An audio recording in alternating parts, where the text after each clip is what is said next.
And now we're going to have another session, which I promise you will be just as fascinating.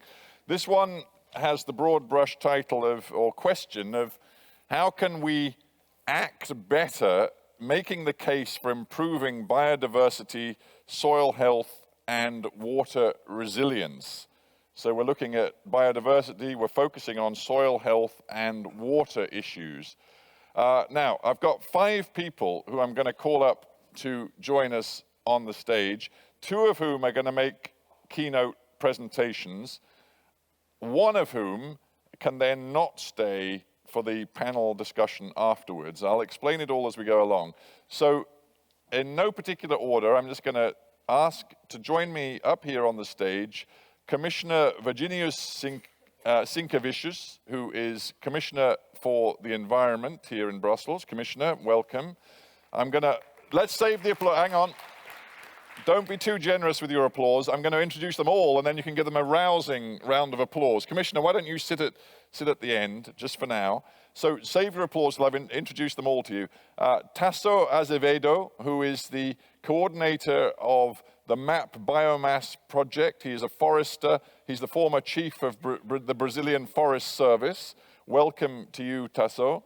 Also welcome Truque Smoor, who is lead on global water issues at Cargill. Mark Hall, who is head of sustainable farming for the EMEA region at Syngenta. Mark, welcome to you.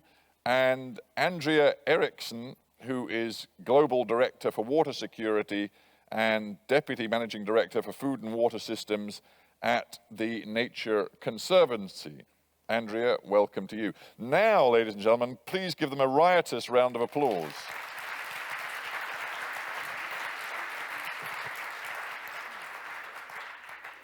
Thanks for joining me, panel. Now, as I explained, Commissioner Sinkevičius is going to address us. He then, we all know commissioners are very busy, he then has to rush off and be a commissioner elsewhere in this city. So, sadly, he can't be part of the panel, but we really appreciate your time, Commissioner. So why don't you take the podium and give us your remarks. Thank you. Thank you very much. First of all, of course, a good afternoon to everyone, and a big thank you for inviting and having me here today. Looking back at the agriculture for a very long time, probably 50 years or so, we have been trying to put ever greater quantities of healthy food on European plates. And it has really worked. We have to acknowledge it. Yields have risen. We have not known hunger in the EU for generations now. But also in this process, this well-meaning process, we have paid a very unexpected price. And I'll say it very bluntly, we have made our land sick. The plates are piled high, but we have dead zones in our seas. The biodiversity of our soils has degraded, and pollinator decline is spiraling out of control.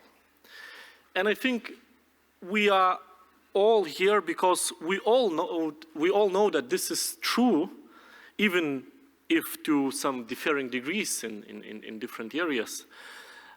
We need a policy approach that would fix this, not only for the sake of our full plates, but also for the sake of the agriculture sector, first of all. The two are a package deal. We need an approach that heals the land, preserves its future, and continues to produce nutritious food. And the transition towards sustainable agriculture and to farming practices that are aligned with environmental needs, I always say it, especially when I meet farmers community, that we need it not for the environment. We need it first of all for our farmers. We need it for the future of farming. And this is not just my view. This is first of all the view of the scientific community. It's the view that is there in the latest 6th annual report published by the Intergovernmental Panel on Climate Change just a few days ago. But apparently we live in the world where the simple act of embracing reality can get you called ambitious or too ambitious. And I think we should change that too. We have suggested and adopted strategies, approaches, and drafted legislation that will support transition towards sustainable agriculture. And we are matching the ambition with unprecedented levels of funding to farmers, researchers, economic operators, because we understand that this is not as simple as knowing that we need to protect our lands, our oceans, our forests. It's also about the means to do it. So what I want today to touch upon in my speech is to look at those three main areas where the issues are most apparent, and look at the remedies that we have proposed. So these areas are, as it states, biodiversity, soil, and water. This is an important moment for biodiversity. And at the end of last year, at COP15 in Montreal, world leaders adopted a new global biodiversity framework. Is everyone's car is fine, or?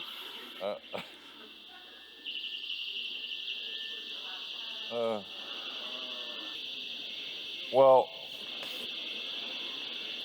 I'm not sure we can really continue until we get the alarm switched off.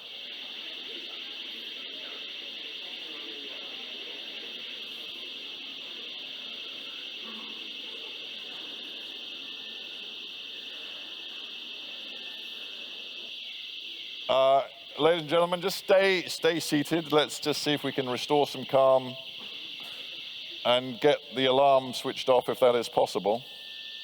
I'm not sure where the alarm is, but let's just see if we can. Yeah, I understand.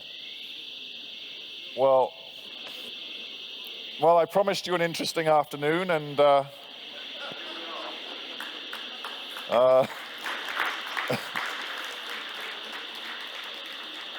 I think what I feel like saying at this point is, you know, I've been coming to this forum for a number of years. I really think it's important that we have meaningful debate and that a whole range of opinions are heard. Some opinions that some in the hall won't want to hear, some opinions which think that this whole discussion is masking, you know, the urgency of the climate emergency and what is really going on. I want to hear those voices, but frankly, those voices are only really best heard and meaningfully heard in the context of a debate rather than just sort of storming a stage and yelling. So I am absolutely pro-debate, and I'm ready to hear those who think that this whole conference is misguided, but I want it to be part of a respectful discussion.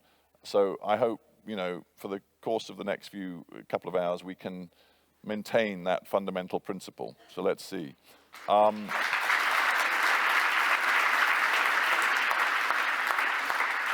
Commissioner, you've been very patient. We didn't expect that to happen, but you know, now we can all hear you again. So if you wouldn't mind resuming your presentation, that would be great. Yes, yes. I asked my team to write a convincing speech. I mean, they overdid it, obviously, but.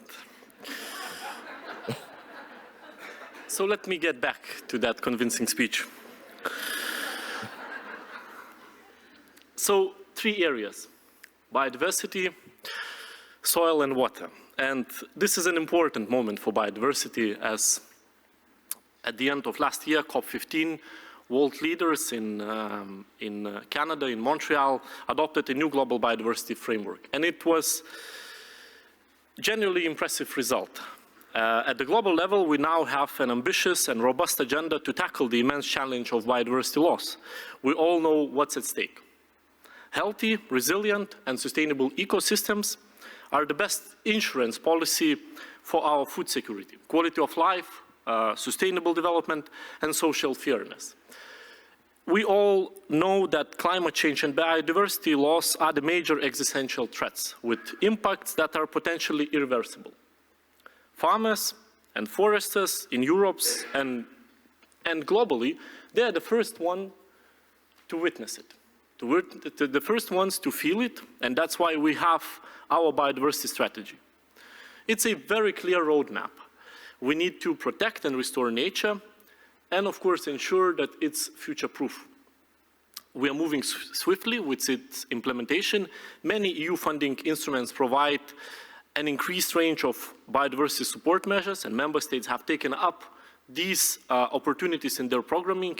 Earlier this year, we have published a revised EU pollinator initiative, which we again drew in tandem with the proposals for a nature restoration law and the regulation on sustainable use of pesticides.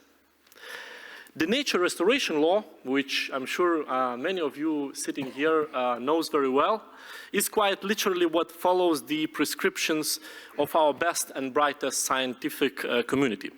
It sets binding targets to restore degraded ecosystems, in particular those with the biggest potential to capture and store carbon, and to prevent and reduce the impact of natural disasters.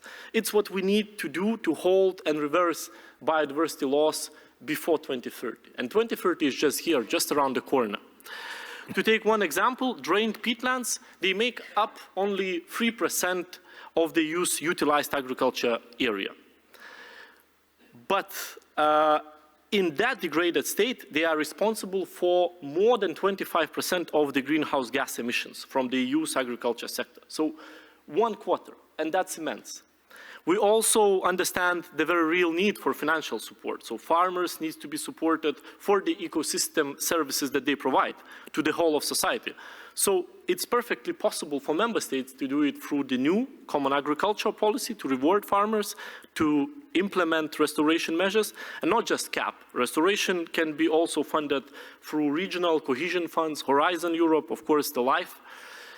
Our nature restoration law can only do the work it needs to do if the level of ambition is maintained. It's vital in the co-decision process to stand our ground. That's the only way to meet the global restoration targets agreed in Montreal Kunming Global Biodiversity Framework, and it's the only way to guarantee that our farmers have a profitable future ahead. However, we need to go beyond Europe. And on the global scale, the first thing to target is deforestation. This is, of course, a long-standing commitment. In SDGs, in 2015, all countries committed to halting deforestation by 2020.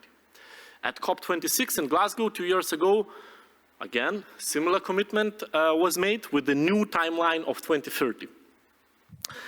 We have to stick to this target and turn our good intentions into actions on the ground.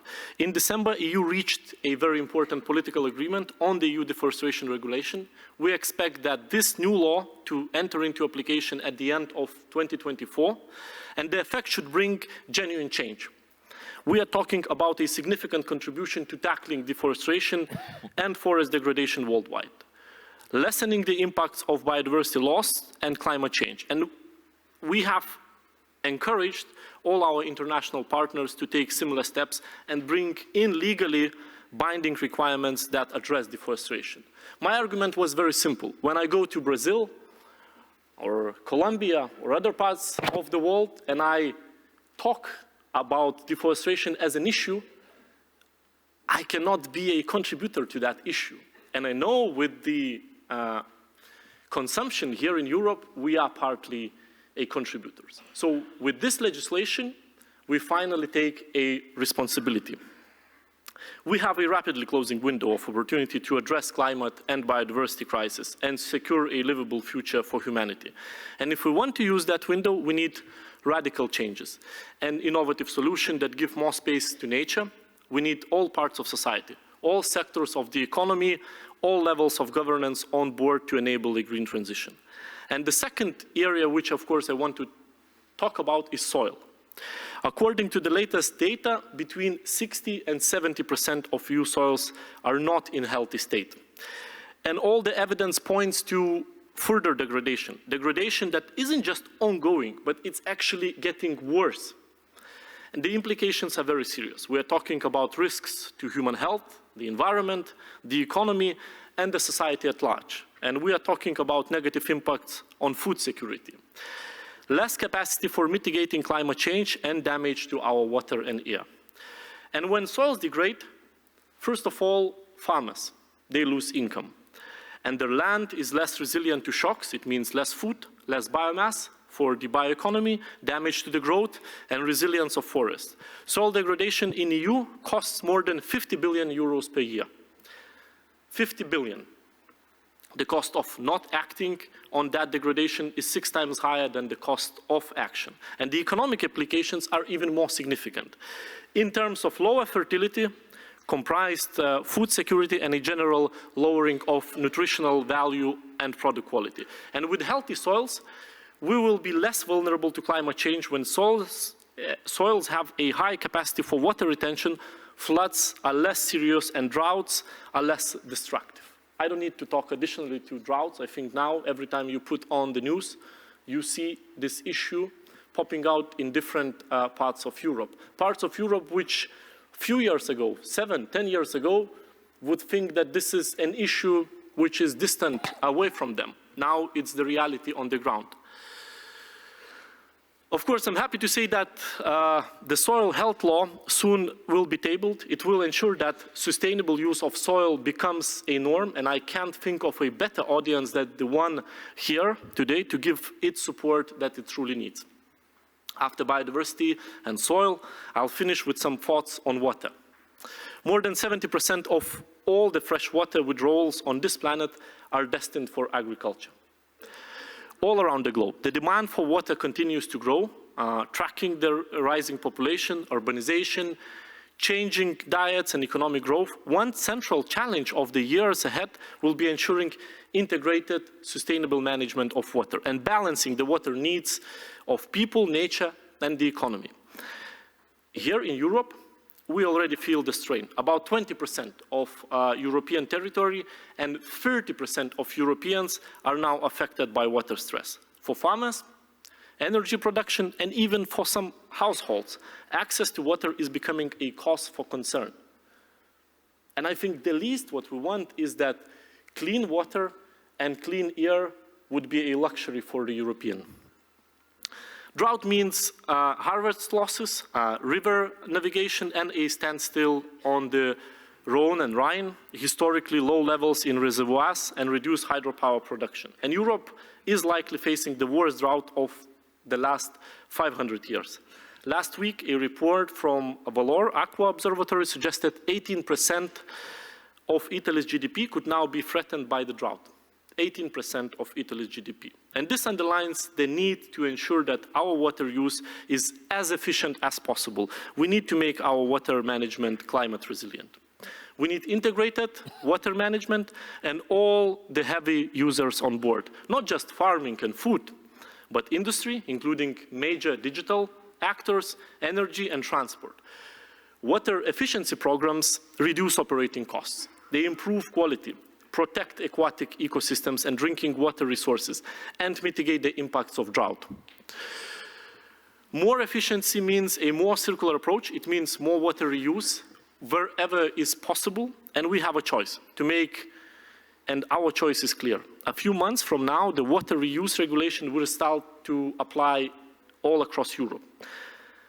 First of all, what it does, it sets out a minimum requirements for water quality and monitoring, ensuring safe water reuse for agricultural irrigation. Our water problems, of course, are not limited to quantity. Despite our efforts, pollution of groundwater and surface waters continues. So we need to do far more to reduce nutrient outflows and increase the spread of sustainable practices, like integrated pest management and organic methods that reduce the use of chemical pesticides. I shared with you a very clear diagnosis. I think many of you know it very well. If we want to ensure productive agriculture in a context of climate change, biodiversity loss, and increasing pollution, the transition towards sustainable agriculture is both necessary and inevitable. And the remedies, they are known. We need only the will to apply them. And not just here in Europe, but at the global level as well.